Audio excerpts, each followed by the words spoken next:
Siç u bë me dije ditën e djeshme dhe sot herët në mëngjes, Policia e Shtetit, Drejtoria e Përgjithshme dhe strukturat vendore të disa qarqeve. Kreu i SPAK Altin Dumani ka dhënë detaje nga operacioni i përbashkët me autoritetet italiane, ku u lëshuan 52 urdhër arreste në të dy shtetet. Drejtuesi i SPAK deklaroi se u goditi një prej grupeve kriminale më të fuqishme në Shqipëri.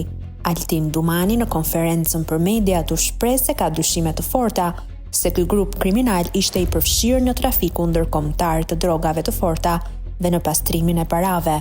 Është arritur t'i jepet një goditje e fuqishme një prej grupeve kriminale më të fuqishme në Shqipëri, për të cilën ka dyshime të forta se ishte i përfshirë në trafikun ndërkombëtar të drogave të forta dhe në pastrimin e parave. Ky operacion i mbështetur nga hetimet e thelluara dhe shkëmbim efektiv informacioni ndërinstitucional është dëshmia saj që mund të arrihet kur institucionet e drejtësisë dhe strukturat e zbatimit të ligjit bashkëpunojnë me profesionalizëm dhe besim. Shpreh mirënjohjen për prokurorët e SPAK, hetuesit e BKH-s, Policinë e Shtetit dhe partnerët italian që sot ndodhen mes nesh dhe kanë dhënë kontribut të jashtëzakonshëm.